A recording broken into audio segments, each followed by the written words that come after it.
Ma femme a dit devant tout le monde, les gens ne t'invitent que parce que je suis ta femme. Tout seul, tu n'es personne. Cette semaine-là, j'ai arrêté d'aller où que ce soit avec elle. 3 jours plus tard, l'une de ses amies les plus proches l'a prise à part, et ce qu'elle lui a murmuré a fait complètement pâlir ma femme à mes côtés. Avant de continuer, abonnez-vous à la chaîne et dites-nous dans les commentaires de quelle ville vous nous regardez. 3 jours après que ma femme est devenue complètement pâle devant sa meilleure amie, j'ai tout compris. J'ai compris pourquoi elle m'avait dit ce qu'elle m'avait dit devant tout le monde. J'ai compris pourquoi je n'avais répondu que par 3 mots. Et j'ai enfin compris pourquoi, cette semaine-là, j'avais arrêté d'aller où que ce soit avec elle. Mais pour vous raconter ce qui s'est passé pendant ces 3 jours, je dois reprendre depuis le début. Depuis cette nuit chez Adrien, quand Marlin a ouvert la bouche devant tout le monde et a dit quelque chose que je ne pourrai jamais oublier. Quelque chose qui, sans qu'on le sache, allait tout changer. Nous étions à une soirée comme tant d'autres, un verre à la main, de la musique en fond, des rires remplissant la pièce. J'étais assis à côté d'elle, calme, écoutant une conversation qui m'incluait à peine. Et puis, sans que personne ne s'y attende, sans raison claire, Marlin a lâché ces mots avec un sourire aux lèvres, comme si c'était quelque chose d'amusant, comme s'il n'avait absolument aucun poids, les gens ne t'invitent que parce que je suis ta femme. Tout seul, tu n'es personne. Le silence a à peine duré 1 seconde, mais j'ai ressenti 7 secondes dans ma poitrine comme quelque chose qui se brisait lentement, sans bruit, sans avertissement. J'ai vu le visage des autres. Adrien a regardé son verre et a détourné le regard. Personne n'a rien dit, et Marlin a continué à sourire comme si elle venait de raconter une blague que tout le monde avait comprise, sauf moi. J'ai pris une grande inspiration, je l'ai regardé droit dans les yeux et j'ai dit avec la voix la plus calme que j'ai pu trouver à ce moment-là, bon à savoir. Rien de plus. Pas de cris, pas de scène, pas de drame, juste ces 3 mots. Et puis j'ai de nouveau regardé droit devant moi, comme si la conversation s'était arrêtée là, comme si c'était la chose la plus normale au monde. Mais à l'intérieur, quelque chose avait changé pour toujours. Quelque chose qui ne portait pas encore de nom, mais qui prenait déjà forme quelque part où je ne pouvais pas encore voir clairement. Je m'appelle Waken. J'ai 43 ans. Et jusqu'à cette nuit-là, je pensais avoir un mariage normal. Pas parfait, bien sûr, aucun mariage ne l'est, mais un mariage où le respect existait. Un mariage où, même s'il y avait des différends, même s'il y avait des moments difficiles, les choses se disaient en privé entre nous deux, sans public, sans témoin. C'est ce que je croyais. C'est ce que je pensais que Marlin et moi avions après 11 ans de vie commune. Marlin et moi nous étions rencontrés alors que nous avions tous les deux un peu plus de 30 ans. Elle était extravertie, charismatique, le genre de personne qui entre dans une pièce et que tout le monde se retourne pour regarder sans qu'elle n'ait rien de spécial à faire pour y parvenir. Elle avait simplement quelque chose, une énergie qui remplissait l'espace. J'étais différent. J'ai toujours été plus calme, plus réservé, le genre de personne qui préfère écouter avant de parler. Au début, cette différence nous complétait. Elle me sortait de mon monde fermé, je calmais le sien. Ça fonctionnait. Pendant des années, ça a bien fonctionné, mais avec le temps, quelque chose a commencé à changer. Pas d'un coup, ce n'est jamais d'un coup. C'est venu petit à petit, si lentement qu'on ne le remarque presque pas jusqu'à ce qu'on soit trop profondément enlisé pour le voir de l'extérieur. Marlin a d'abord commencé à faire de petites remarques, presque imperceptibles. Un mot par-ci, une phrase par-là, des choses qu'on pourrait interpréter comme une blague sur le moment, comme quelque chose sans importance, le genre de choses qu'on dit sans réfléchir et qui ne valent pas la peine d'être prises au sérieux. Mais avec le temps, ça s'accumule, et ce qui s'accumule finit tôt ou tard par vous peser. Je me souviens d'une fois, des mois avant cette soirée chez Adrien. Nous étions à un dîner avec des amis et quelqu'un a posé une question sur mon travail. Je dirigeais une petite entreprise de distribution que j'avais bâtie pendant des années avec beaucoup d'efforts. Ce n'était pas glamour. Ce n'était pas dans les magazines, mais c'était à moi et ça marchait bien. Avant même que je puisse répondre, Marlin l'a fait à ma place avec un sourire parfait, Waken a sa petite entreprise. Vous savez comment il est, calme, sans grandes ambitions. Et elle a continué à parler d'autre chose. Les autres ont ri avec elle. Je suis resté silencieux. J'ai souri et j'ai rangé ça quelque part dans ma poitrine, là où d'autres choses étaient déjà stockées. Une autre fois, je suis arrivé en retard à une soirée parce que j'avais eu un problème à l'entreprise qui ne pouvait pas attendre. Quand je suis entré, Marlin était en train de raconter quelque chose et tout le monde riait. Elle m'a salué du regard et a dit à voix haute, « Il est là. » Il se pointe toujours quand la fête a déjà commencé parce qu'il est en retard pour le travail, mais jamais pour manger. Nouveau rire. Je me suis servi un verre, je me suis assis et j'ai continué à emmagasiner. Ce n'est pas que je m'en fichais. Je m'en souciais, mais j'étais le genre d'homme à penser que ces choses-là se discutaient à la maison, en privé et dans le calme, pas devant les autres, pas avec un verre à la main et un public prêt à rire. Alors, j'attendais. On rentrait à la maison. J'essayais d'aborder le sujet, et Marlin avait toujours la même réponse, « Oh, Waken, c'était une blague. Ne sois pas si susceptible. Tu prends tout tellement au sérieux. » Et sur ce, le sujet était clos, et je retournais tout enfouir. Cette dynamique s'est répétée plus de fois que je n'aurais dû le permettre. Et je le sais maintenant. À l'époque, je la justifiais de 1000 façons. Qu'elle était comme ça. Qu'elle ne le faisait pas avec de mauvaises intentions. Qu'au fond, elle m'aimait. Que tous les mariages avaient leurs problèmes. Je m'étais convaincu que j'exagérais, que j'étais trop sensible comme elle disait, que le problème venait de moi. Jusqu'à cette nuit chez Adrien. Jusqu'à ces mots, jusqu'à cette seconde de silence qui a tout changé sans que personne dans cette pièce ne le sache encore. Parce que quand j'ai dit, bon à savoir, et que j'ai regardé droit devant moi comme si de rien n'était, je ne laissais pas passer la chose. En silence, sans l'annoncer, sans faire de drame, je prenais la décision la plus importante que j'avais prise depuis des années. Et cette décision allait révéler quelque chose que je n'étais pas tout à fait prêt à découvrir. Cette même semaine, j'ai arrêté de l'accompagner où que ce soit.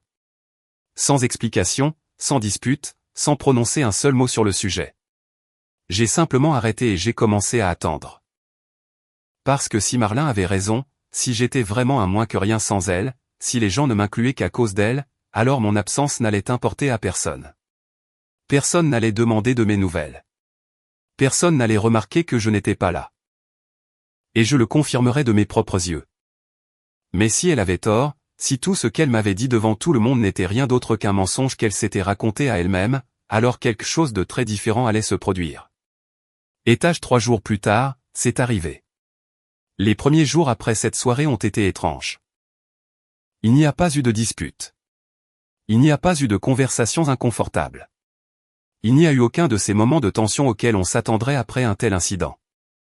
Marlin agissait comme si de rien n'était, comme si ces mots chez Adrien étaient quelque chose de déjà digéré, traité et oublié. Comme si je les avais oubliés aussi.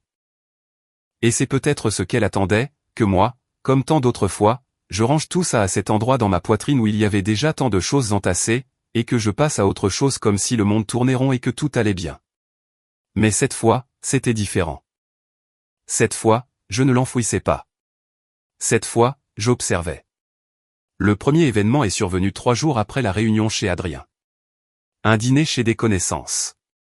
Des gens avec qui Marlin avait plus d'affinité que moi, mais que j'avais toujours accompagné sans trop y penser. Ce samedi après-midi-là, pendant qu'elle se préparait devant le miroir de la chambre, j'étais assis sur le canapé du salon avec un livre ouvert que je ne lisais pas. Elle est sortie, parfumée, habillée, prête, et m'a regardé avec cette expression habituelle. Celle qui tenait pour acquis que je serais prêt, moi aussi. Tu ne vas pas te changer ? Je n'y vais pas, ai-je répondu sans lever les yeux de mon livre. Il y a eu une pause. Je l'ai plus ressenti que vu. Comment ça, tu n'y vas pas ? On leur a déjà dit qu'on y allait tous les deux. Tu le leur as dit. Moi, je n'ai rien dit. Un autre silence, plus long cette fois. Qu'est-ce qui ne va pas chez toi ? Tu es malade ? Non, je vais bien. Vas-y, amuse-toi bien. J'ai entendu comment elle a ramassé les clés, comment elle a hésité un instant près de la porte, puis j'ai entendu la porte se refermer seule, sans moi. Et je suis resté là, dans le salon, avec un livre entre les mains et quelque chose dans la poitrine qui n'était pas exactement de la tristesse.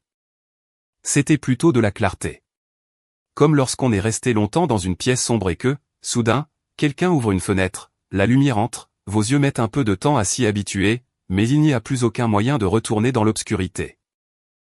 Cette nuit-là, Marlin est rentré tard. J'étais déjà au lit. Elle n'a rien demandé. Je n'ai rien dit non plus. Et c'est ainsi qu'a commencé ce que j'avais fini par appeler intérieurement, l'expérience. Ce n'était pas de la vengeance. Je veux que ce soit clair dès le début, car ce serait très facile de l'interpréter ainsi et ce serait faux. Je ne suis pas resté à la maison ce soir-là pour blesser Marlin, ni pour la punir de ce qu'elle avait dit. Je suis resté à la maison parce que ces mots avaient planté une question dans ma tête que je ne pouvais pas ignorer. Une question simple, directe et inconfortable. Avait-elle raison? Était-il vrai que, sans elle, je n'étais personne dans ces cercles sociaux? Était-il vrai que les gens m'incluaient seulement pour être son mari et pour aucune autre raison me concernant? J'avais passé 11 ans à bâtir ce que je pensais être de vraies amitiés, de vraies conversations, de vraies connexions. J'avais aidé Adrien quand il avait des problèmes avec son entreprise et qu'il avait besoin d'un prêt de 4 000 $ que je lui avais accordé sans demander d'intérêt ni de date de remboursement précise. J'avais passé 3 week-ends d'affilée à aider Raphaël à rénover une partie de sa maison quand son budget ne suffisait pas pour embaucher quelqu'un. J'avais écouté Jonathan pendant des heures lors de soirées où il ne savait plus comment avancer dans son mariage. Des nuits où il avait simplement besoin de quelqu'un qui soit là. C'est moi qui avais fait tout ça. Pas Marlin. Mais peut-être que tout ça n'avait pas d'importance. Peut-être que dans le monde social où nous évoluions, c'était elle qui portait tout le poids et j'étais simplement l'homme qui l'accompagnait. L'accessoire, le complément, le moins que rien qui remplissait le siège à côté d'elle. Il fallait que je sache. Pas par fierté, mais parce que si c'était vrai, j'avais besoin de le savoir. Et si c'était un mensonge, aussi. La deuxième semaine, 2 invitations sont arrivées. L'une pour une soirée informelle chez Ivana que Marlin a mentionnée au petit déjeuner, comme si elle tenait déjà pour acquis que nous irions ensemble, et une autre qui est arrivée directement sur mon téléphone. Un message d'Adrien qui disait « Salut, samedi prochain quelques amis se réunissent pour regarder le match. Tu viens ?» Seul mon nom y figurait. Sans mentionner Marlin, sans le classique « Venez tous les deux ». Je l'ai gardé sous silence. Je n'ai rien dit à Marlin à propos de ce message. Pour la soirée chez Ivana, j'ai refait la même chose. Je suis resté à la maison. Marlin y est de nouveau allé seul. Cette fois avec moins de questions, comme si elle était déjà en train d'assimiler que quelque chose avait changé, même si elle ne savait pas encore exactement quoi. Et quand elle est rentrée ce soir-là, il y avait quelque chose de différent sur son visage. Ce n'était pas de la colère. C'était plutôt de l'inconfort, comme s'il s'était passé un petit événement inattendu lors de cette soirée qu'elle ne savait pas encore comment interpréter. Je ne lui ai pas demandé ce qui s'était passé. J'ai attendu. Le lendemain, avec un naturel qui lui demandait visiblement un effort, Marlin me l'a dit pendant que nous buvions notre café. Ivana a demandé de tes nouvelles. Elle l'a dit en regardant sa tasse, sans drame, presque en passant. Mais je connaissais assez bien Marlin pour savoir que cette phrase n'était pas anodine, qu'il y avait quelque chose derrière ces quelques mots qu'elle était encore en train de digérer. C'est gentil de sa part, ai-je répondu, et j'ai continué à boire mon café. Mais à l'intérieur, quelque chose a bougé. Ivana avait demandé de mes nouvelles. Pas de nos nouvelles à tous les deux, mais des miennes. Lors d'une soirée où Marlin était présente. Quelqu'un avait remarqué mon absence et avait posé une question spécifiquement sur moi. C'était un petit détail, mais les petits détails, quand on y prête attention, en disent long. Ce même après-midi, j'ai répondu à Adrien. Je lui ai dit oui. Donc, samedi, j'irai regarder le match seul. Sans mentionner Marlin, sans demander si elle était invitée, parce que le message m'était adressé à moi et que j'allais y aller pour moi. Le samedi, je suis arrivé chez Adrien avec une bouteille de whisky à 40 $ que je savais qu'il apprécierait. Je suis entré, j'ai dit bonjour, et il s'est passé quelque chose dans cette pièce auquel je ne m'attendais pas. Les gens m'ont accueilli avec une chaleur qui m'a pris par surprise. Raphaël m'a fait une longue accolade. Jonathan m'a donné de grandes tapes dans le dos. Adrien m'a accueilli à la porte avec un sourire sincère et a dit à voix haute pour que tout le monde entende, « Regardez qui est là. » Justement le gars qui nous manquait. Je me suis assis, je me suis servi un verre, et pendant les 3 heures qui ont suivi, j'ai pris part à de vraies conversations. Des conversations où l'on me demandait mon avis, où quelqu'un se rappelait de quelque chose que j'avais dit des semaines auparavant et le remettait sur le tapis parce qu'il trouvait ça intéressant, où personne ne me traitait comme le mari de Marlin. Ils m'ont traité comme quelqu'un qui avait sa place dans cette pièce à part entière. Je suis rentré tard cette nuit-là.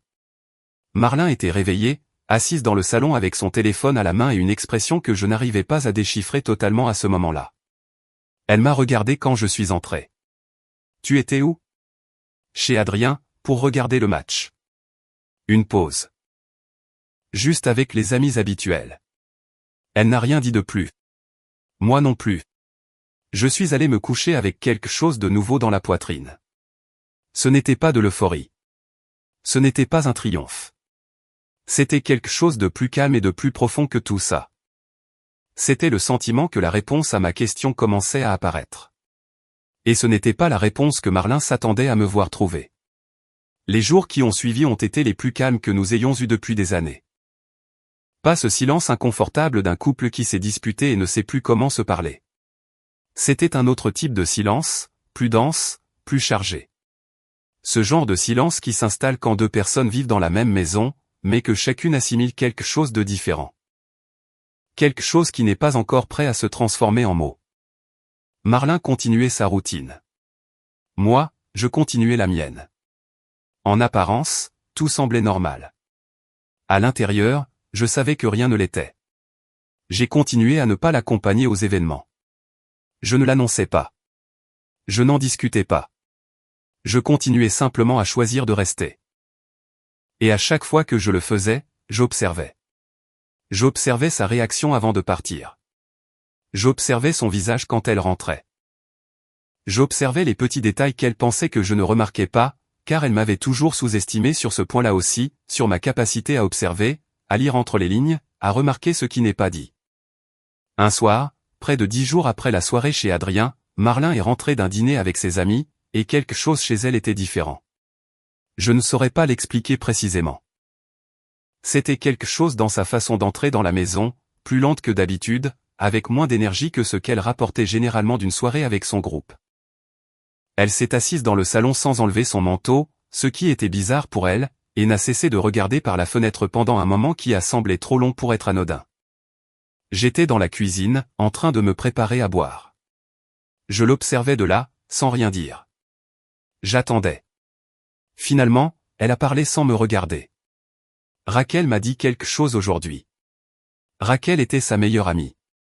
L'amie de toute une vie. Celle qui connaît tous les secrets d'une personne et toutes ses facettes. Si Raquel lui avait dit quelque chose, ce n'était pas un commentaire pour meubler. C'était quelque chose d'important. Qu'est-ce qu'elle t'a dit? Ai-je demandé avec mon calme habituel. Marlin a mis du temps à répondre. Elle a enlevé son manteau lentement, l'a plié sur le fauteuil, et quand elle m'a enfin regardé, il y avait quelque chose dans ses yeux que je n'avais pas vu chez elle depuis longtemps. Ce n'était pas exactement de la culpabilité. C'était quelque chose d'antérieur à la culpabilité. C'est le moment exact avant que quelqu'un ne comprenne, j'ai tout gâché, quand la réalité commence à s'installer mais que l'orgueil ne sait toujours pas comment s'effacer. Elle m'a dit qu'à la dernière soirée où tu n'étais pas là, plusieurs personnes ont demandé de tes nouvelles. Elle l'a dit comme si chaque mot lui coûtait un effort différent. Plusieurs personnes, ai-je répété, non pas pour lui frotter quoi que ce soit au visage, mais parce que je voulais sincèrement comprendre. Oui. Adrien, Jonathan, et aussi un couple que je commence tout juste à connaître, ceux qui ont rejoint le groupe récemment. Elle a fait une pause. Ils ont dit que tu manquais à l'appel. Je suis resté silencieux. Non pas parce que je ne savais pas quoi dire, mais parce qu'il y avait quelque chose dans ce moment qui méritait le silence. Quelque chose que je ne voulais pas précipiter, ni gonfler, ni transformer en plus que ce n'était, même si à l'intérieur, je sentais que ces mots étaient en train de réorganiser quelque chose qui avait été tordu depuis trop longtemps. C'est gentil de leur part, ai-je finalement dit, la même phrase que toujours, mais cette fois avec un poids différent. Marlin m'a regardé une seconde de plus, puis est parti dans la chambre sans rien ajouter. Et je suis resté là, mon verre à la main, repensant à tout ce que ce moment signifiait sans qu'aucun de nous ne l'ait encore dit à voix haute. Le lendemain, j'ai reçu un message de Jonathan. Il n'était pas du genre à envoyer des messages sans raison. C'était un homme réservé, direct, de peu de mots. Le message disait « Salut, ça fait un moment qu'on ne t'a pas vu par ici.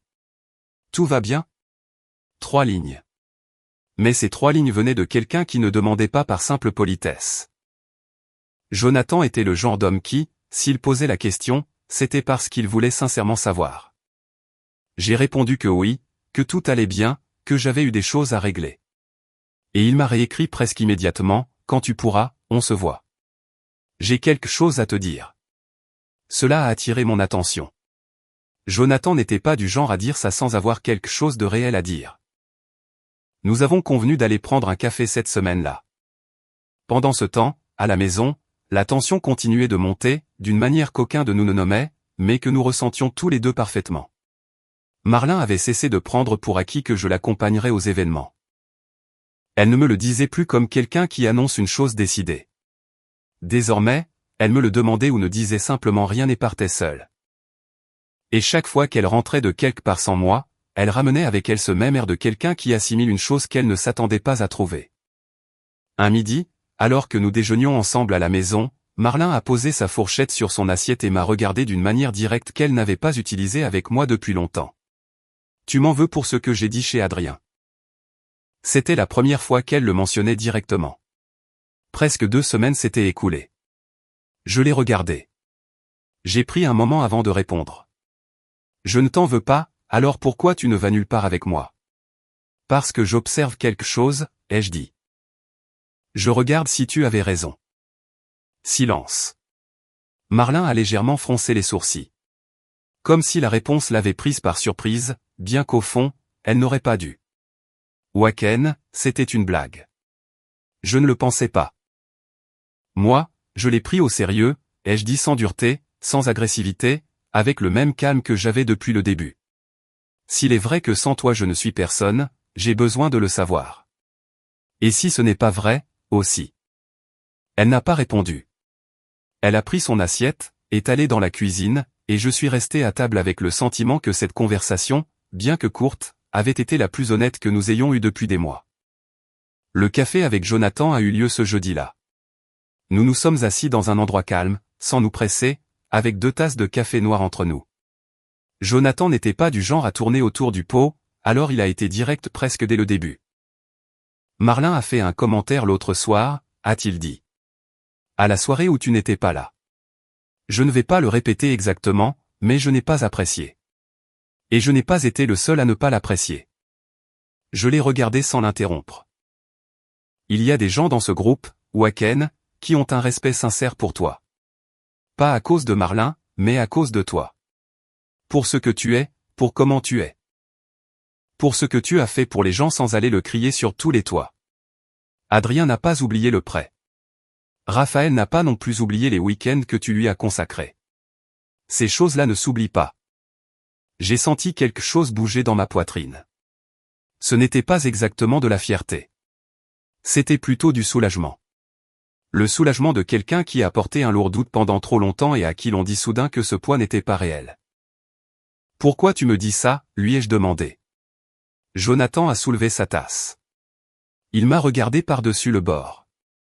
Parce que quelqu'un devait te le dire et parce que je pense que tu le savais déjà. Tu avais juste besoin de l'entendre.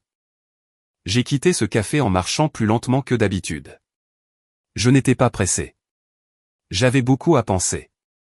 L'expérience qui avait commencé comme une question silencieuse commençait à donner des réponses. Et ces réponses dessinaient une carte dont je ne savais pas encore où elle allait me mener.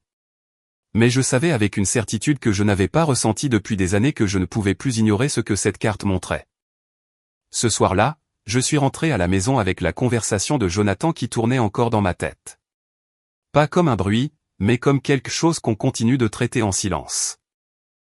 C'est comme quand une phrase s'installe quelque part dans votre esprit et continue de travailler toute seule, même si vous faites d'autres choses. Je me suis préparé à dîner, je me suis assis seul dans la cuisine, et j'ai passé un long moment à regarder dans le vide, repensant à tout ce qui s'était passé au cours de ces 2 semaines depuis la soirée chez Adrien. J'ai pensé aux années que j'avais passées dans ce groupe de personnes, aux conversations que j'avais eues, aux choses que j'avais faites pour chacun d'eux sans rien attendre en retour. Pas parce que j'étais un saint, mais parce que j'étais comme ça. Parce que quand quelqu'un que je considérais comme un ami avait besoin de quelque chose que je pouvais donner, je le donnais sans calculer, sans mesurer, sans tenir un registre de ce qu'on me devait. C'était quelque chose que Marlin n'avait jamais complètement compris chez moi. Elle était plus stratégique dans ses relations, plus consciente de qui lui était utile et de qui ne l'était pas. Plus attentive à l'équilibre entre ce qui est donné et ce qui est reçu. Je ne fonctionnais pas comme ça. Et pendant des années, cela avait été une source de petites frictions entre nous. Des commentaires de sa part que je laissais couler parce que ça ne valait pas la peine d'en faire toute une histoire. Mais maintenant, j'étais assis dans cette cuisine en pensant que cette différence entre nous était peut-être plus importante que je n'avais voulu l'admettre. Parce que Marlin en était vraiment arrivé à croire que la valeur sociale de notre couple, c'était elle. Que j'étais le poids qu'elle traînait, le complément terne d'une personne brillante. Et elle l'avait dit à voix haute devant tout le monde, avec le sourire, comme si c'était une vérité que tout le monde partageait et que j'étais le seul trop naïf pour voir. Je me suis couché tard cette nuit-là. Marlin était déjà au lit. Je me suis allongé en silence sur le bord du matelas, regardant le plafond dans l'obscurité, et j'ai repensé à quelque chose que Jonathan avait dit avant qu'on se dise au revoir au café. Quelque chose que j'avais laissé passer sur le moment, mais qui me revenait maintenant avec plus de force. Il m'avait dit, presque en passant, presque comme un détail mineur, la dernière fois que Marlin était à une soirée sans toi, l'ambiance était différente. Je ne sais pas comment l'expliquer. C'était différent. Il n'avait pas expliqué en quoi, et je n'avais pas demandé. Mais maintenant, dans l'obscurité de cette chambre, cette phrase occupait mon esprit d'une manière que je ne pouvais ignorer. La semaine suivante a apporté quelque chose auquel je ne m'attendais pas. Deux choses, en réalité, qui sont arrivées presque en même temps et qui, ensemble, ont commencé à compléter un tableau que j'étais en train d'assembler sans avoir encore toutes les pièces. La première a été un message d'Adrien. Pas un message banal, un long message du genre de ce qu'Adrien n'envoyait presque jamais parce qu'il n'était pas un homme très porté sur l'écrit. Le message disait, entre autres choses, qu'il voulait me parler, qu'il y avait quelque chose qu'il estimait que je devais savoir, que ce n'était peut-être pas à lui de le dire, mais que s'il était à ma place, il voudrait que quelqu'un le lui dise. Il m'a demandé si on pouvait se voir bientôt. J'ai répondu que oui. Nous avons convenu de nous voir le week-end. La deuxième chose a été un événement survenu à la maison un mardi après-midi et que je n'aurais pas pu ignorer même si j'avais essayé. Marlin était dans le salon, au téléphone. Je suis arrivé du couloir sans faire de bruit, non pas parce que je voulais écouter, mais parce que je ne l'avais pas entendu parler et que je ne voulais pas l'interrompre. Je me suis arrêté quand j'ai entendu le ton de sa voix. C'était un ton que je connaissais. Le ton qu'elle utilisait quand quelque chose l'inquiétait vraiment et qu'elle parlait à quelqu'un en qui elle avait confiance. Je n'ai réussi à entendre qu'un fragment avant qu'elle ne me voie et ne baisse la voix. Ce que j'ai pu entendre a suffi, je ne comprends pas ce qui ne va pas chez lui, Raquel. Il agit bizarrement. Il ne va nulle part avec moi, et quand il va à des trucs tout seul, il en revient différent. Je ne sais pas comment l'expliquer. Il arrive en ayant l'air. Plus lui-même. Je reculais dans le couloir sans qu'elle me voie. Je suis resté là un moment, à digérer cette dernière phrase. Il arrive en ayant l'air plus lui-même. Marlin l'avait dit sans se rendre compte de ce qu'elle révélait. Sans comprendre que cette phrase était en soi une confession. Parce que si j'avais l'air d'être davantage moi-même quand j'étais dans des espaces où elle ne contrôlait pas le récit, cela ne signifiait qu'une chose. Que dans les espaces où elle le contrôlait, j'avais rapetissé petit à petit sans m'en rendre totalement compte. Je m'étais fait plus petit pour rentrer dans la case qu'elle m'avait assignée. Et surtout, ce que cette phrase me disait à l'insu de Marlin, c'était que les gens le remarquaient. Qu'il existait une version de moi en dehors de son ombre. Et que cette version était reconnaissable. Elle était réelle. C'était celle que Jonathan avait décrite, celle dont Adrien voulait me parler, celle qui avait manqué à Ivana lors de cette soirée. Le week-end venu, je suis arrivé chez Adrien en milieu de matinée. Il m'a accueilli seul. Sa femme n'était pas là.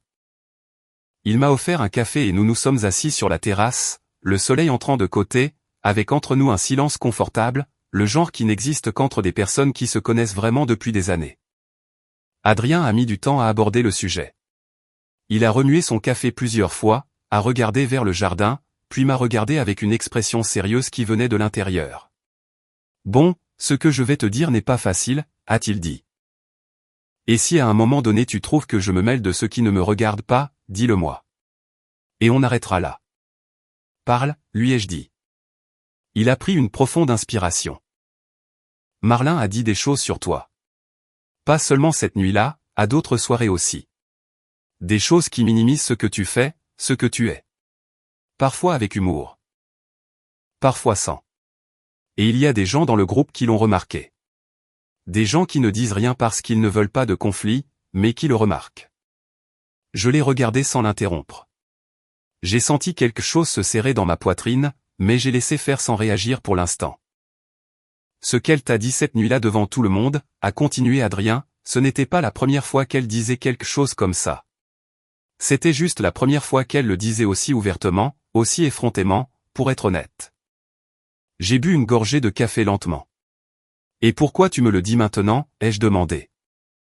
Parce que ces dernières semaines, tu es venu seul, Waken, et les gens ont demandé de tes nouvelles. Pas par politesse. Avec une vraie curiosité, avec une réelle estime. L'autre jour, Raphaël a dit que tu étais l'une des personnes les plus intègres qu'il connaissait. Et il l'a dit sans que personne ne le lui demande. Il a sorti ça de nulle part au milieu d'une conversation sur toute autre chose. Je suis resté silencieux un moment. Et Marlin sait que tu me dis ça?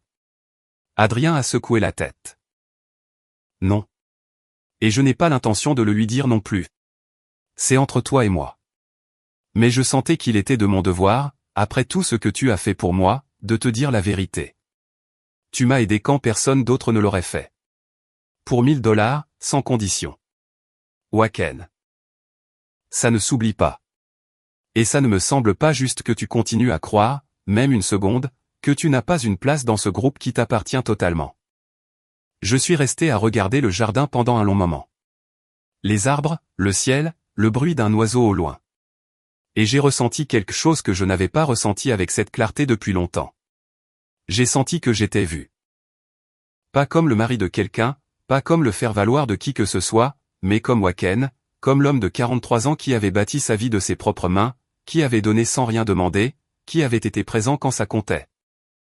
Et qui avait fait l'erreur de croire pendant trop longtemps que se faire petit était la même chose qu'être humble.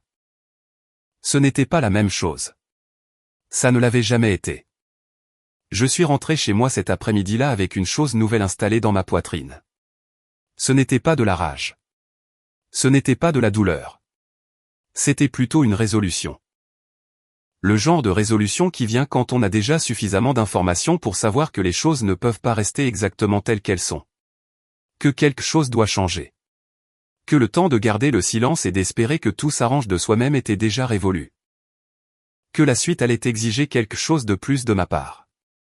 Quelque chose de plus dur, de plus honnête et de plus nécessaire que tout ce que j'avais fait jusque-là. Marlin était à la maison quand je suis arrivé. Elle m'a regardé depuis le canapé avec cette expression que j'avais déjà appris à lire ces dernières semaines. L'expression de quelqu'un qui attend quelque chose sans savoir exactement quoi. J'ai soutenu son regard et, pour la première fois depuis longtemps, j'ai senti que je n'avais pas besoin de détourner les yeux. Je n'ai pas bien dormi cette nuit-là. Ce n'était pas à cause de l'angoisse, de la rage ou d'une de ces émotions qui vous tordent l'estomac et vous empêchent de vous reposer. C'était à cause de la clarté. Parce que parfois, la clarté vous tient aussi éveillé. Quand on vit depuis longtemps dans une version déformée de la réalité et que soudain cette version est corrigée, le cerveau a besoin de temps pour traiter la nouvelle carte, pour se recalibrer. Pour comprendre que ce qu'on croyait être le chemin n'était pas le chemin, et que le vrai terrain est différent de ce qu'on avait imaginé. J'ai fixé le plafond pendant des heures. Marlin dormait à côté de moi avec cette facilité qui avait toujours attiré mon attention. Cette capacité qu'elle avait à fermer les yeux et à se déconnecter du monde, comme si rien n'était trop lourd. Je n'avais jamais été capable de faire ça. J'étais le genre d'homme à emmener les problèmes sur l'oreiller et à y penser jusqu'à ce que je trouve un endroit où les placer. Et cette nuit-là, il y avait trop de choses qui cherchaient leur place en même temps. J'ai repensé à ce qu'Adrien m'avait dit, à ce que Jonathan m'avait dit plus tôt, à la phrase que j'avais entendue par accident quand Marlin parlait à Raquel au téléphone, il arrive en ayant l'air plus lui-même. Je n'arrêtais pas de repenser à cette phrase. Je continuais d'y trouver quelque chose qui blessait d'une manière spécifique, pas comme un coup, mais comme une pression lente, comme quelque chose qui sert depuis longtemps et qu'on n'avait pas nommé jusqu'à présent. Parce que si j'arrivais à être davantage moi-même quand j'étais en dehors des espaces que Marlin contrôlait, cela signifiait qu'à l'intérieur de ces espaces, j'avais été moins authentique, moins présent, moins moi. Et la question qui m'a empêché de dormir cette nuit-là n'était pas de savoir si c'était vrai, car je savais déjà que ça l'était. La question était, depuis quand? Depuis quand avais-je commencé à m'effacer sans m'en rendre compte? Depuis quand avais-je accepté, sans que personne ne me le demande explicitement, de prendre moins de place que ce qui me revenait? J'ai essayé de retracer le moment. J'ai fouillé ma mémoire à la recherche d'un point de départ. Bien sûr, une certaine nuit ou une certaine conversation où je pourrais dire, c'est là que ça a commencé. Mais je ne l'ai pas trouvé, car ce n'est pas comme ça que ces choses-là fonctionnent. Il n'y a pas de moment exact. Il y a une accumulation, une série de petites décisions, de silences choisis, de commentaires laissés passer, d'espaces cédés qui semblaient insignifiants à l'époque, et qui, mis bout à bout et vu de ce côté-ci, forment un schéma que je ne pouvais ignorer. Je me suis levé avant l'aube, j'ai fait du café, je me suis assis dans la cuisine sombre avec ma tasse entre les mains, et je suis resté là un bon moment, juste à penser, sans angoisse, avec une sorte de sérénité froide qui était nouvelle pour moi. Comme si quelque chose qui bougeait en moi depuis des semaines avait enfin trouvé un endroit où s'arrêter. Quand Marlin s'est levé et est entré dans la cuisine, j'étais encore là. Elle m'a regardé, surprise. « À quelle heure t'es-tu levé ?»« Tôt, ai-je dit. » Elle s'est versé un café, s'est assise en face de moi, et pendant un moment, aucun de nous n'a parlé. C'était l'un de ces silences qui ont leur propre texture, qui ne sont pas vides, mais pleins de choses qui n'ont pas encore été dites. C'est elle qui a parlé la première. « Waken, je crois qu'il faut qu'on parle », a-t-elle dit en regardant sa tasse avec une voix qui n'était pas la sienne habituelle. Plus basse, plus prudente. « Dis-moi, ai-je répondu. » Elle a levé les yeux vers moi. J'ai beaucoup réfléchi ces dernières semaines à ce qui s'est passé, à comment ont été les choses entre nous. Elle a fait une pause. Et je pense que ce que j'ai dit cette nuit-là chez Adrien n'était pas bien. Elle l'a dit. Elle l'a enfin dit, et j'ai attendu, car je savais qu'il y avait plus. Que Marlin n'était pas arrivé à ce stade juste pour dire ça, qu'il y avait autre chose derrière ces mots. Cherchant encore une porte de sortie. Je n'aurais pas dû le dire devant tout le monde, a-t-elle continué. C'était une erreur. J'ai hoché la tête lentement. Était-ce seulement une erreur de le dire devant tout le monde, ai-je demandé. Ou était-ce aussi une erreur de le penser? Silence. Marlin m'a regardé avec une expression que je n'arrivais pas à déchiffrer totalement. Il y avait là quelque chose de plus compliqué qu'une simple réponse. Je ne voulais pas dire que tu ne vaux rien. Que voulais-tu dire, alors? Une autre pause, plus longue. Je crois que, parfois, j'ai l'impression d'être celle qui maintient nos relations sociales en vie. Celle qui organise, celle qui propose, celle qui appelle. Et peut-être que ça m'a fait croire que sans moi les choses ne marcheraient pas pareil. Que sans moi tu n'aurais pas la même place dans le groupe. Elle l'a dit avec une honnêteté qui lui a demandé un effort visible. Mais ces dernières semaines, j'ai réalisé que j'avais tort. Je suis resté à la regarder. Qu'est-ce qui t'a fait réaliser ça? Elle a mis du temps à répondre, a bougé légèrement sur sa chaise, puis a dit quelque chose à quoi je ne m'attendais pas. Raquel m'a dit quelque chose. Le soir où je suis rentré en agissant bizarrement. Tu te souviens? Bien sûr que je m'en souvenais. Elle m'a prise à part à la soirée. Elle m'a murmuré quelque chose à l'oreille que je ne voulais pas entendre sur le moment, mais que je n'ai pas pu me sortir de la tête. Elle a fait une longue pause. Elle m'a dit que les gens du groupe parlaient de toi avec un respect qui n'avait rien à voir avec moi. Que quand tu n'étais pas là, ils demandaient de tes nouvelles, pas des nôtres? Des tiennes. Et qu'il y avait des gens dans ce cercle qui tenaient à toi et t'appréciaient d'une manière que je n'avais jamais vue parce que je n'y avais jamais prêté attention. Elle l'a dit. Elle l'a enfin dit. Et j'ai compris pourquoi elle était rentrée toute pâle ce soir-là. Parce que Raquel, sa meilleure amie, la personne dont l'opinion comptait le plus pour elle dans ce groupe, lui avait dit discrètement ce que personne d'autre n'avait osé lui dire à voix haute, qu'elle avait tort. Que la réalité était exactement le contraire de ce qu'elle croyait et proclamait devant tout le monde avec le sourire. Il m'a fallu un moment pour assimiler tout ça. Pas parce que c'était une surprise. Je le savais déjà. Je l'avais prouvé semaine après semaine de mes propres yeux, mais l'entendre de sa bouche, entendre qu'elle le savait aussi et le disait à voix haute, c'était différent, ça avait un autre poids. Et comment t'es-tu senti quand Raquel t'a dit ça, lui ai-je demandé. Marlin a baissé les yeux vers sa tasse à nouveau. J'ai eu honte, a-t-elle dit d'une voix très basse. Et j'ai eu peur. Peur de quoi? Elle a levé les yeux vers moi. De ce que ça signifiait sur moi. De ce que ça disait sur la façon dont je t'ai traité, et du fait qu'il y a des gens qui l'ont remarqué avant moi. Il y a eu un long silence entre nous. Dehors, la lumière commençait à passer par la fenêtre. La journée commençait, et dans cette cuisine, entre 2 tasses de café et des années de non-dit, quelque chose était en train de changer de forme.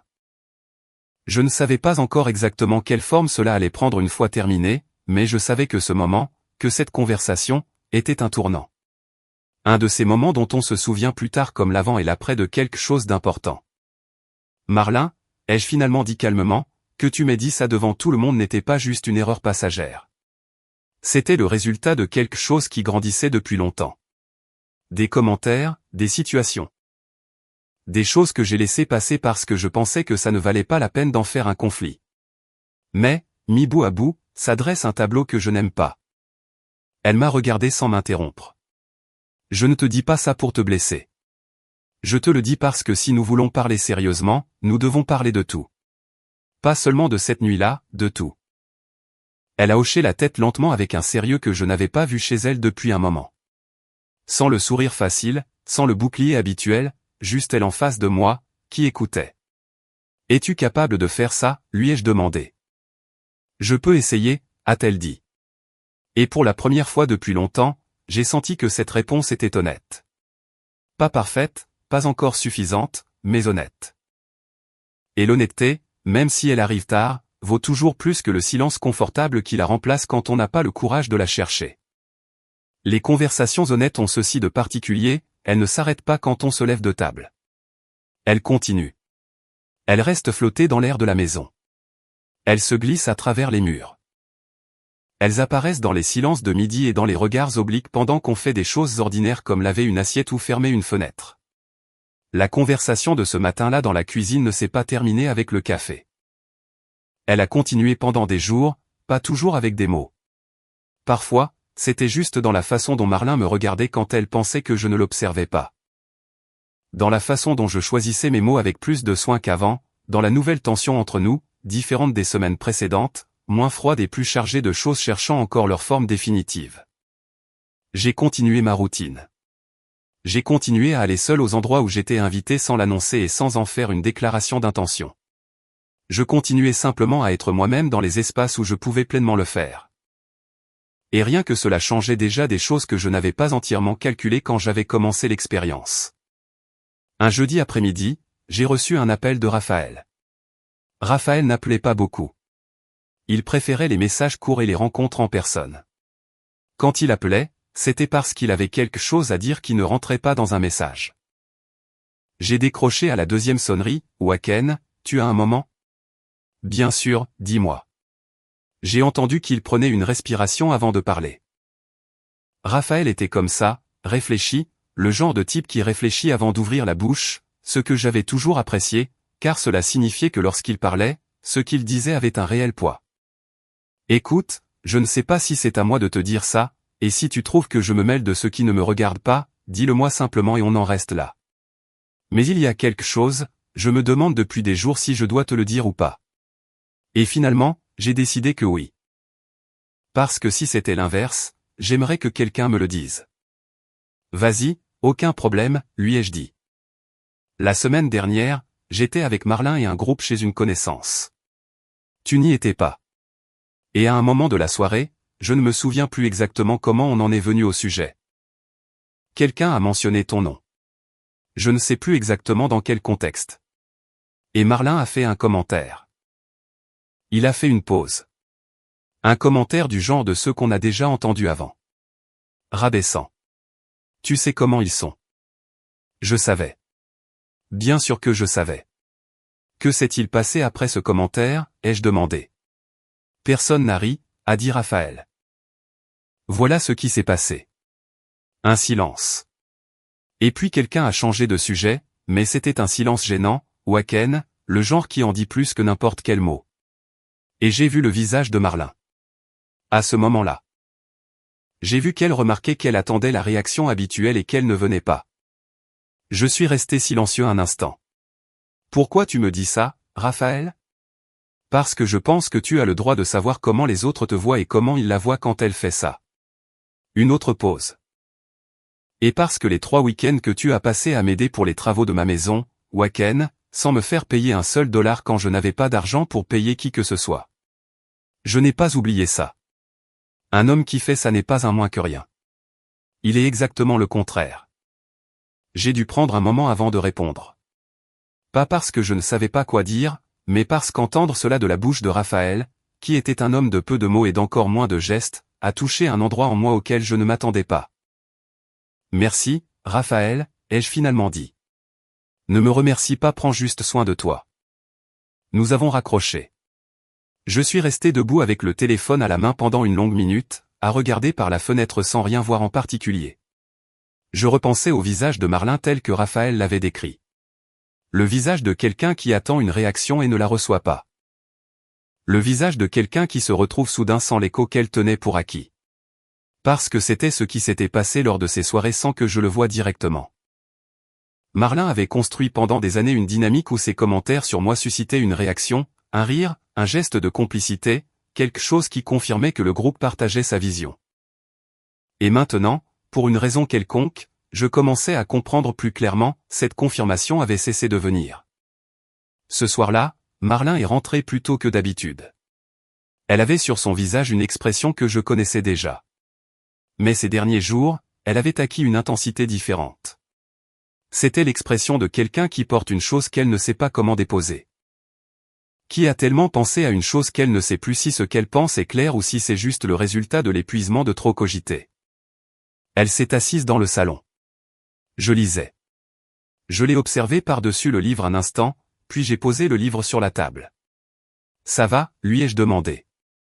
Elle m'a regardé, et ce que j'ai vu sur son visage à ce moment-là était quelque chose que je n'avais pas vu depuis longtemps. Peut-être même jamais avec cette intensité. C'était de la vulnérabilité. Pas la vulnérabilité calculée qu'elle utilisait parfois quand elle voulait susciter de l'empathie. C'était l'autre genre. La vraie. Celle qui apparaît quand quelqu'un n'a plus l'énergie pour maintenir son bouclier en place. Pas complètement, a-t-elle dit. Qu'est-ce qui s'est passé? Elle a mis du temps, à bouger ses mains sur ses genoux comme si elle cherchait quelque chose sur quoi s'appuyer. Cet après-midi, j'étais avec Raquel. Nous avons bu un café pendant 2 heures, et elle m'a dit des choses qui... Elle s'est arrêtée. Elle a respiré. Elle m'a dit des choses que je ne voulais pas entendre, mais que j'avais besoin d'entendre. J'ai attendu sans l'interrompre. Elle m'a dit qu'elle avait envie de me parler depuis un moment de la façon dont je me comportais avec toi, qu'elle ne l'avait pas fait avant parce qu'elle ne savait pas comment, parce qu'elle savait que je me mettrais sur la défensive. Elle a fait une longue pause. Et elle avait raison.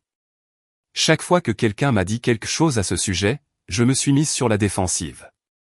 Je cherche un moyen de le justifier ou de changer de sujet. Mais aujourd'hui, je ne l'ai pas fait. Aujourd'hui, je n'ai pas pu. Aujourd'hui. Raquel a été très directe. Elle m'a dit que ce que j'avais fait cette nuit-là chez Adrien était cruel. Elle a utilisé ce mot, cruel. Et que ce n'était pas la première fois qu'elle voyait quelque chose comme ça de ma part, même si ça n'avait jamais été aussi explicite. Marlin a baissé les yeux. Quand elle les a relevés vers moi, il y avait quelque chose d'humide dedans qu'elle faisait un effort pour contenir.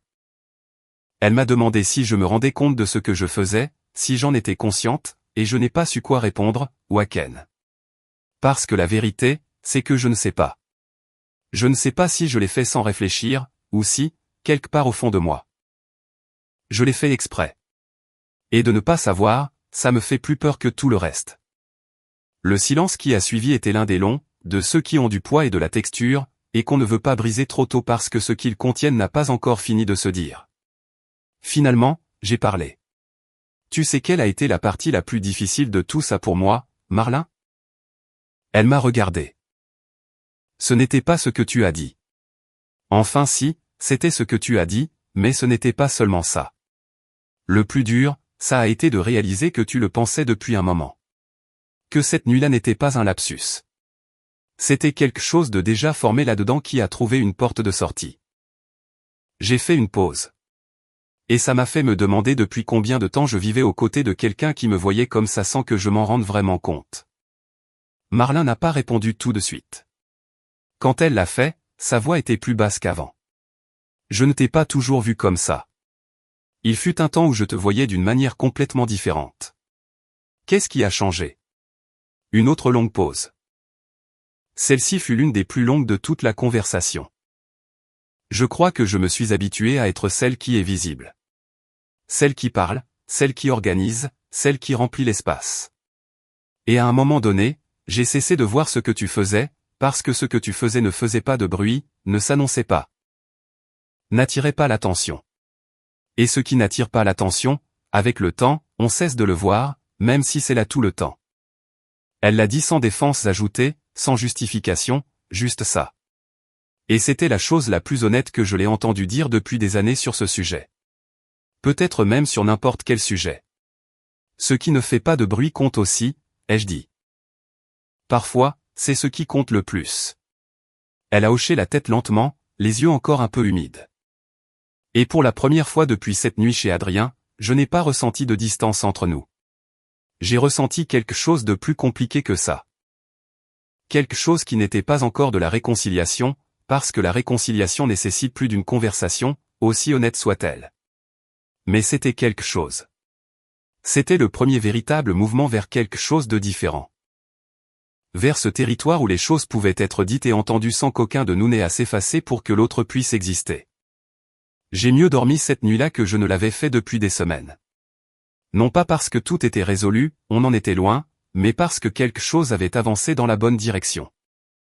Et parfois, c'est suffisant pour que le corps se repose, pour que l'esprit trouve un endroit où s'appuyer, même si ce n'est que pour quelques heures, pour se rappeler que les choses difficiles, quand on les affronte de face et avec honnêteté, ont le don de devenir, sinon plus simples, du moins plus gérables, plus réels, plus nôtres. Et ce qui est à nous, même si ça fait mal, vaut toujours mieux que ce qui est fin. Les jours qui ont suivi cette conversation ont été différents. Pas radicalement différents. Pas de la manière dont on voudrait que les choses changent soudainement et pour toujours après un moment important, mais différents d'une manière plus subtile, plus quotidienne. Plus proche de la manière dont les choses changent réellement quand le changement est sincère, et non pas juste une promesse faite sous le coup de l'émotion. Marlin était plus calme, pas avec le silence défensif d'avant, mais avec un silence différent. Le silence de quelqu'un qui réfléchit vraiment, qui passe en revue des choses intérieures qui n'avaient pas été révisées depuis un moment, qui regarde à l'intérieur d'elle-même avec une honnêteté qui demande de l'effort, et qui, pour cette raison même, vaut plus que tous les mots prononcés trop vite. Je l'observais. Non pas avec méfiance, mais avec attention, car j'avais appris ces dernières semaines qu'observer sans juger était l'une des choses les plus difficiles et les plus nécessaires que l'on puisse faire au sein d'une relation. Et parce que je savais que ce qui se passait entre nous était encore fragile, que cela pouvait se briser avec trop de pression ou de précipitation, que cela nécessitait de l'espace pour se développer à son propre rythme, même si ce rythme était plus lent que ce que j'aurais souhaité. Un samedi matin, Marlin m'a proposé quelque chose auquel je ne m'attendais pas. Tu veux qu'on aille ensemble à la soirée chez Ivana ce soir? Elle l'a dit d'une manière différente de ce qu'elle faisait avant, sans tenir pour acquis que j'irais, sans l'annoncer comme une chose décidée. Elle me l'a demandé comme une véritable invitation, avec la possibilité sincère que je puisse dire non. Je l'ai regardé un instant avant de répondre. Pourquoi veux-tu que j'y aille? Elle a pris son temps. Parce que je veux que les gens te voient. Et je veux me voir dans ce contexte. Je veux voir comment je me comporte quand tu es là. Je crois que j'en ai besoin. C'était une réponse honnête. Le genre qui n'est pas préparé. Le genre qui vient directement d'un endroit vrai. J'ai hoché la tête. D'accord, j'irai. Nous sommes arrivés ensemble chez Ivana ce soir-là, et il s'est passé quelque chose dès l'instant où nous sommes entrés qu'aucun de nous n'a commenté sur le moment, mais que nous avons tous les deux ressenti. La façon dont ils nous ont accueillis n'était pas la manière habituelle. Ce n'était pas l'accueil chaleureux principalement dirigé vers Marlin, avec moi la suivant de près. Cette fois, les salutations s'adressaient à nous deux, à chacun de nous. Adrien m'a serré la main fermement et m'a dit que je lui avais manqué. Ivana m'a serré dans ses bras et m'a dit que la maison n'était pas la même sans moi, avec un naturel qui n'avait rien d'exagéré. Jonathan m'a donné des tapes dans le dos et m'a demandé comment allaient les choses à l'entreprise, avec un intérêt sincère qui m'a rappelé pourquoi je le considérais comme un véritable ami. Marlin a tout vu. Je l'ai vu sur son visage. Pas avec de l'envie, ce à quoi je me serais peut-être attendu à une autre époque. Elle a vu ça avec quelque chose qui ressemblait davantage à de la compréhension. Comme si chaque salutation, chaque geste, chaque moment de véritable connexion que j'avais avec ces personnes confirmait en temps réel ce que Raquel lui avait dit, ce qu'elle-même avait commencé à comprendre. Mais le voir en direct avait un poids différent que de l'entendre ou de l'imaginer. À un moment de la soirée, je discutais avec Raphaël et un homme qui avait récemment rejoint le groupe, quelqu'un que je commençais tout juste à connaître. Et la conversation était l'une de celles qui coulent d'elle-même, où personne n'a à faire d'efforts pour la maintenir en vie, car l'intérêt est réel et le confort aussi. À un moment, cet homme m'a posé des questions sur mon entreprise. Je lui ai répondu. Il a posé des questions intelligentes, il était vraiment intéressé, et à la fin, il m'a dit une chose qui m'est restée. Les personnes qui construisent des choses en silence m'ont toujours paru plus intéressantes que celles qui les annoncent avant de les construire. Il ne l'a pas dit en pensant à autre chose qu'à la conversation, mais je l'ai entendu en repensant à tout ce qui s'était passé ces dernières semaines. Ce que Marlin avait dit, l'expérience silencieuse, tout ce que j'avais découvert sans le chercher de façon dramatique, mais simplement en cessant d'être là où je n'étais pas apprécié pour être là où je l'étais. Plus tard, à un moment où je m'étais éloigné pour prendre un verre, Marlin est apparu à mes côtés, s'est tenu près de moi un verre à la main, et a regardé vers le groupe un instant sans rien dire. Puis elle a parlé doucement, juste pour moi. « Tu as raison », a-t-elle dit. Je l'ai regardé. Sur quoi? Sur tout. Et sur le fait que tout ça, c'est aussi à toi. Et que ces gens tiennent à toi, pas à cause de moi. À toi. Elle a fait une pause. Il m'a fallu trop de temps pour le voir. Je n'ai pas répondu tout de suite. J'ai bu une gorgée de mon verre. J'ai regardé vers le groupe, moi aussi. Tu sais ce qui est le plus étrange dans tout ça, Marlin, ai-je finalement dit. Quoi? Que je n'ai jamais eu besoin qu'on me le dise. Je n'ai jamais eu besoin que quelqu'un me confirme que j'avais de la valeur. Ce qui m'a blessé.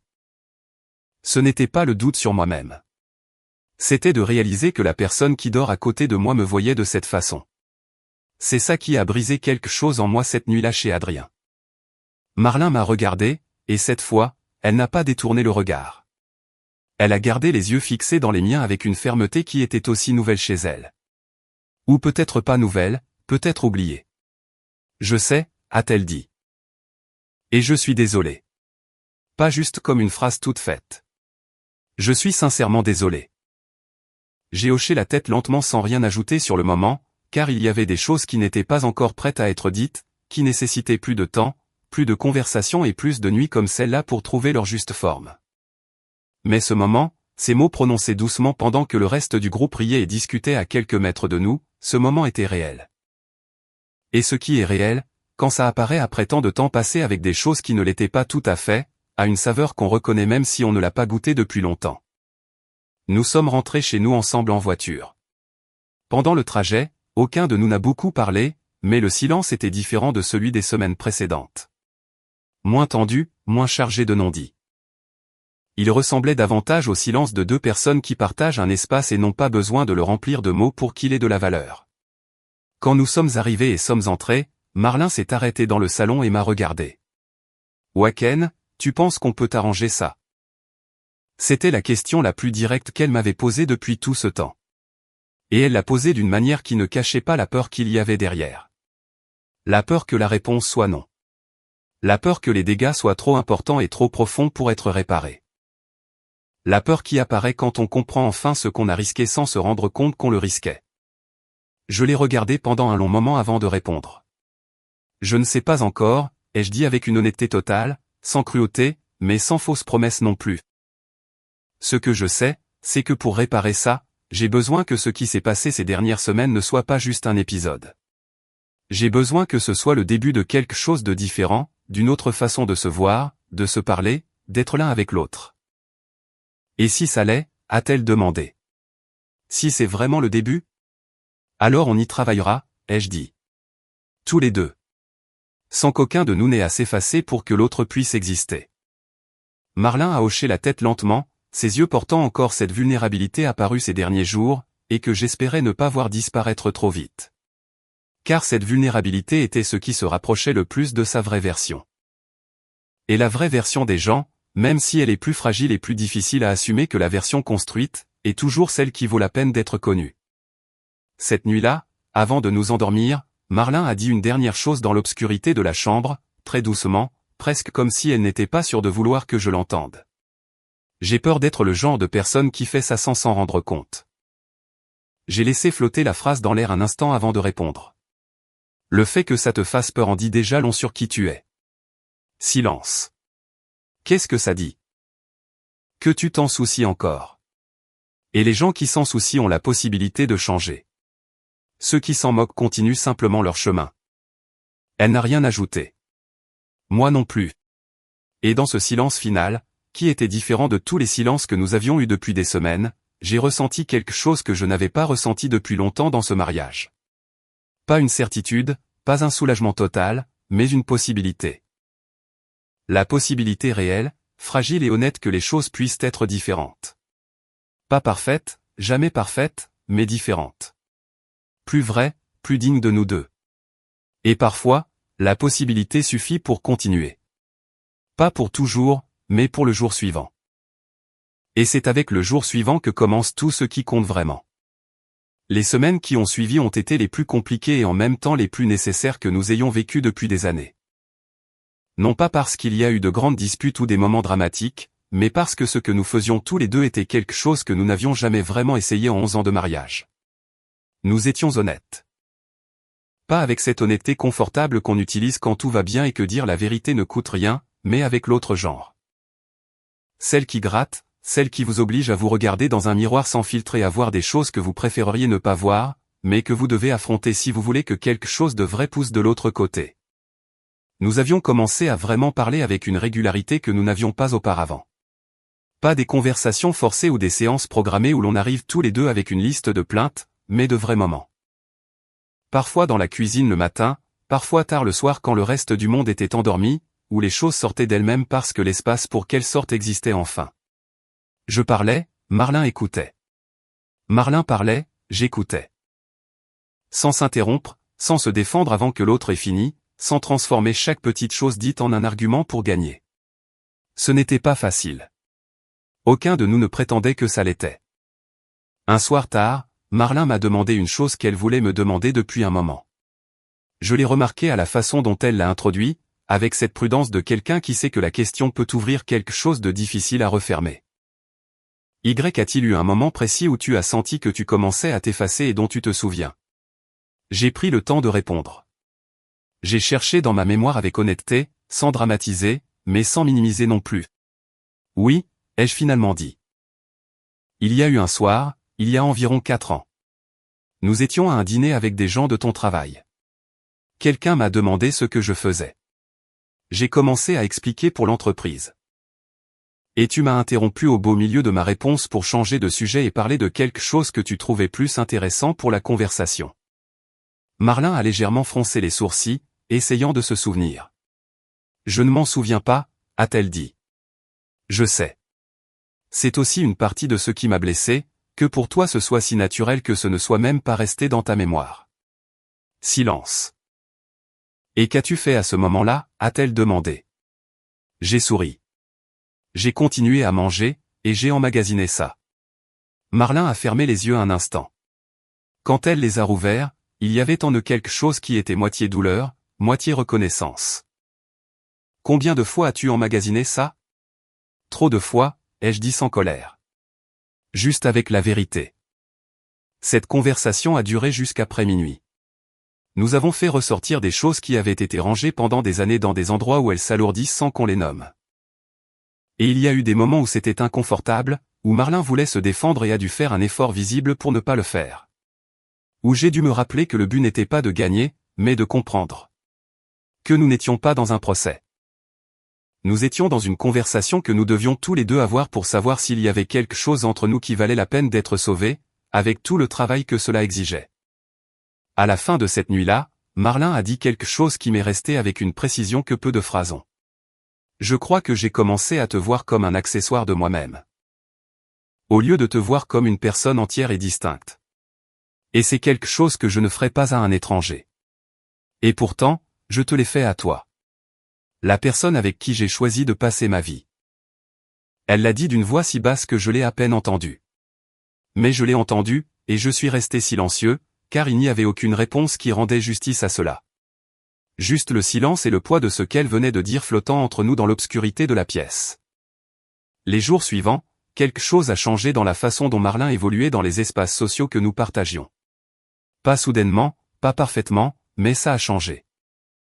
J'ai commencé à le remarquer dans de petits détails qui seraient passés inaperçus pour moi auparavant parce que je ne prêtais pas ce genre d'attention. Quand quelqu'un me posait une question lors d'une réunion, Marlin attendait. Elle n'intervenait pas. Elle ne redirigeait pas la conversation. Elle me laissait répondre. Elle me laissait exister dans la conversation à mon propre volume sans l'ajuster au sien.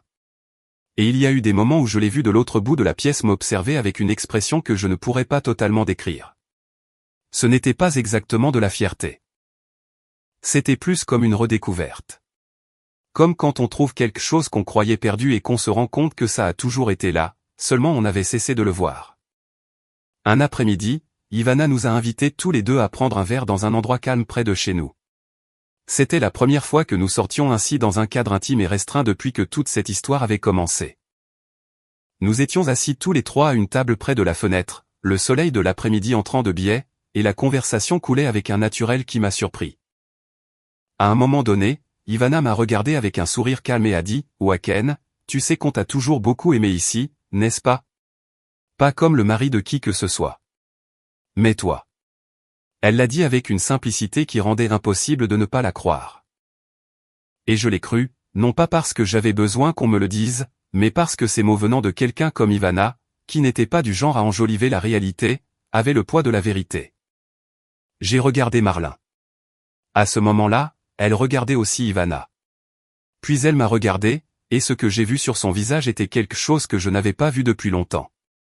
Quelque chose que je reconnaissais, même si je ne l'avais pas vu aussi clairement depuis des années. C'était de l'admiration. Pas l'admiration qui se joue en société. L'autre genre. Celle qui apparaît quand vous voyez quelqu'un que vous connaissez bien, que vous le voyez soudainement comme les autres le voient, et que vous comprenez quelque chose que vous aviez perdu de vue. De retour à la maison ce soir-là, Marlin s'est assise sur le bord du lit et m'a regardé pendant que je me préparais à dormir. Ivana a raison. J'ai demandé, sur quoi, bien que je connaisse la réponse. Que ça a toujours été toi. Pas une extension de moi. Toi. Elle a fait une pause. Je me demande depuis combien de temps tu es toi-même avec tout le monde sauf avec moi. C'était une question qui faisait mal. Pas parce que c'était une attaque, mais parce qu'elle était complètement honnête et que la réponse était compliquée, ce que nous savions tous les deux. Je crois que j'ai cessé d'être complètement moi-même avec toi quand j'ai compris, sans que personne ne me le dise, qu'il y avait une version de moi que tu trouvais plus confortable, plus gérable, plus facile à avoir à tes côtés sans prendre trop de place. Je l'ai dit lentement, en choisissant chaque mot. Et j'ai commencé à m'adapter à cette version parce que je voulais que les choses marchent. Parce que je pensais que c'était ce que faisaient les mariages qui marchent. Céder, s'adapter, ne pas faire de bruit. Mais ce n'est pas ce que font les mariages qui marchent vraiment, a dit Marlin. Je n'ai pas confirmé. Ceux qui marchent vraiment sont ceux qui laissent à chaque personne l'espace qu'elle mérite sans enlever de l'espace à l'autre. Marlin a hoché la tête lentement, avec ce nouveau sérieux qui était apparu chez elle au cours des dernières semaines et que j'espérais voir rester. Qu'il ne soit pas juste le résultat de la peur d'avoir presque perdu quelque chose, mais le début d'une nouvelle façon d'être. « Est-ce que tu pourras me pardonner ?» a-t-elle demandé d'une voix très basse. Je me suis assis à côté d'elle sur le bord du lit. J'ai regardé droit devant moi un moment avant de répondre. J'y travaille, ai-je dit honnêtement, sans faire de promesses que je ne pouvais pas tenir. Le pardon n'est pas un interrupteur qu'on allume. C'est un processus, et je suis dedans. Est-ce que ça suffit pour l'instant, a-t-elle demandé. Oui, ai-je répondu. Pour l'instant, ça suffit. Nous sommes restés assis ainsi un moment, tous les deux sur le bord du lit, regardant droit devant nous dans le silence de la pièce. Et dans ce silence, il y avait quelque chose de nouveau entre nous. Ce n'était pas l'harmonie facile des premières années, ni la tension accumulée des dernières. C'était quelque chose de plus honnête que les deux. Quelque chose qui ne peut exister que lorsque deux personnes ont traversé une épreuve difficile ensemble et ont choisi, malgré tout, de continuer à regarder dans la même direction. Ce n'était pas la garantie que tout irait bien. Ce n'était pas la fin heureuse et bien rangée qu'on voudrait voir dans ces histoires. C'était quelque chose de plus réel que ça. C'était deux personnes avec leurs blessures, leurs erreurs et leurs affaires inachevées, choisissant d'essayer. Choisissant de ne pas fuir ce qui est difficile, mais d'y entrer les yeux ouverts et avec la volonté de voir ce qu'il y a à l'intérieur, même si ce n'est pas confortable. Et ça, même si ça ne suffit pas pour toujours, parfois ça suffit pour le moment présent, pour le jour qui vient, pour le pas suivant, qui est au final la seule façon de faire avancer tout ce qui est important, un pas à la fois. Avec honnêteté, avec une vraie volonté, et avec le courage de rester quand il serait plus facile de partir. Plusieurs mois se sont écoulés depuis cette nuit chez Adrien. Depuis cette phrase qui a fendu l'air du salon comme quelque chose de tranchant, et que j'ai reçue en silence, avec une réponse de 3 mots et une décision prise à l'intérieur sans que personne ne le sache encore. Plusieurs mois depuis que j'ai commencé, l'expérience sans nom, depuis que j'ai arrêté de l'accompagner aux endroits pour voir ce qui se passait quand je n'y étais pas, depuis que j'ai découvert petit à petit, avec la patience de celui qui observe sans se presser, que la réalité était complètement différente de ce que Marlin avait proclamé devant tout le monde avec le sourire aux lèvres. Plusieurs mois se sont écoulés et les choses ne sont plus les mêmes. Pas de la manière simple et soignée dont on voudrait que les choses changent quand on a traversé une telle épreuve, mais de manière réelle. De cette manière qui inclut de bons jours et des jours où le poids de tout ce qui s'est passé se fait de nouveau sentir, même si on pensait l'avoir déjà digéré. De cette manière qui comporte des hauts et des bas, des moments de doute, et des conversations qui commencent bien pour finir dans un silence gênant que nous devons tous les deux apprendre à traverser sans fuir par la tangente. Marlin et moi sommes toujours ensemble. C'est la simple vérité. Mais le mariage que nous avons aujourd'hui n'est plus le même que celui que nous avions avant cette nuit-là. Et ça non plus, ce n'est pas simple. Parce qu'il y a des choses qui ont changé pour le mieux. Des choses qui se sont ouvertes, qui ont été aérées et qui respirent maintenant d'une manière qu'elles ne pouvaient pas auparavant. Et il y a d'autres choses encore en cours, cherchant encore leur forme définitive, qui font parfois mal de manière inattendue, dans des moments qu'on ne prévoit pas, et qui exigent de la patience, de la volonté et la détermination de ne pas abandonner quand il serait plus facile de le faire. Ce que je peux dire avec certitude, c'est ceci. Je suis différent. Pas de façon spectaculaire ni du genre qu'on annonce haut et fort, mais de la manière silencieuse dont quelqu'un change après avoir traversé une épreuve qui l'a obligé à se regarder honnêtement et à décider, à partir de cette honnêteté, qui il veut être désormais. J'ai arrêté de me rapetisser. C'est la première chose et la plus importante. J'ai cessé de prendre moins de place que ce que je méritais. J'ai arrêté d'enfouir des choses à cet endroit dans ma poitrine où elles s'accumulent jusqu'à peser trop lourd. J'ai appris, ou plutôt je me suis rappelé, car je l'avais toujours su quelque part où j'avais cessé d'écouter, que le silence n'est pas toujours de l'humilité. Que parfois, le silence n'est que de la peur déguisée en paix. Et que la vraie paix ne se construit pas en taisant ce qui compte, mais en le disant quand ça compte. Calmement, respectueusement, mais en le disant.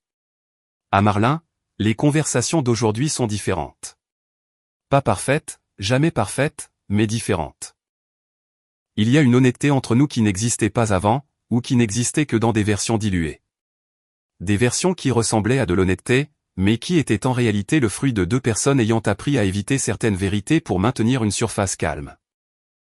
Maintenant, les vérités sont dites, et parfois elles sont dures. Parfois, la conversation devient difficile. Et l'un de nous doit faire un réel effort pour ne pas se renfermer, pour ne pas retourner aux vieux schémas confortables, même s'ils sont destructeurs. Mais l'effort est fait par nous deux, et ça, c'est important. Marlin a fait quelque chose auquel je ne m'attendais pas. Quelque chose qui, lorsqu'elle me l'a dit, m'a pris par surprise d'une manière que j'ai mis du temps à complètement digérer. Elle m'a dit qu'elle avait commencé à consulter un thérapeute, seule. Pas une thérapie de couple, seule. Qu'elle voulait comprendre d'où venaient certaines choses en elle, certains schémas, un certain besoin d'être la plus visible, la plus indispensable, la plus centrale dans chaque espace qu'elle habitait. Qu'elle voulait comprendre si cela avait des racines plus profondes que sa simple personnalité ou sa façon d'être, et ce qu'elle pouvait faire à ce sujet. Quand elle me l'a dit, je n'ai pas répondu tout de suite. Je suis resté silencieux un moment, puis je lui ai dit que je trouvais ça courageux. Parce que ça l'était. Tout le monde n'a pas la volonté de regarder à l'intérieur sans avoir la garantie que ce qu'on y trouvera sera facile à voir. Et Marlin le faisait avec toutes les défenses qui la caractérisaient encore présentes, mais avec quelque chose de nouveau, aussi. Avec une ouverture d'esprit qu'elle n'avait pas avant. Qu'elle a peut-être toujours eue, mais qu'elle n'avait jamais eu assez de raison de montrer. Les amis du groupe l'ont remarqué aussi. Ils ne l'ont pas dit explicitement. Ce n'était pas le genre de groupe pour ça, mais cela se remarquait dans la dynamique, dans la façon dont les soirées se déroulaient quand Marlin et moi arrivions ensemble. Il y avait quelque chose de plus équilibré, de plus authentique. Marlin écoutait davantage, s'exprimait avec plus de prudence, et au lieu d'en être amère, comme j'aurais pu le craindre, elle semblait y trouver quelque chose de plus satisfaisant que son rôle de vedette facile d'autrefois. Comme si elle découvrait que la véritable connexion avec les gens a une saveur complètement différente du simple fait d'être le centre de leur attention. Adrien me l'a dit un jour, sans détour, fidèle à lui-même. Je ne sais pas ce qui s'est passé entre vous deux. Tu ne me le dis pas et je ne demande pas.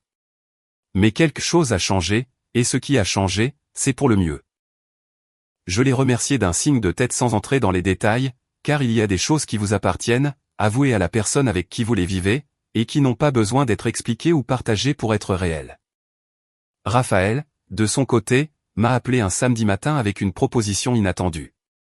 Je pensais à développer l'entreprise, m'a-t-il dit. Il y avait une opportunité qu'il voulait explorer, et il voulait me parler parce qu'il appréciait mon opinion sur ces choses-là.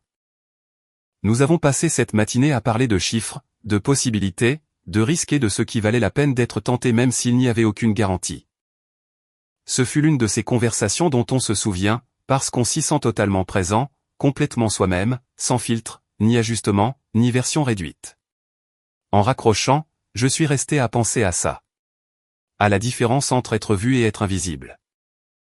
Entre prendre de la place et faire semblant de ne pas en avoir besoin. Entre appartenir à quelque chose et apparaître simplement dans les marges de ce qui appartient à un autre. J'avais été dans les marges pendant trop longtemps.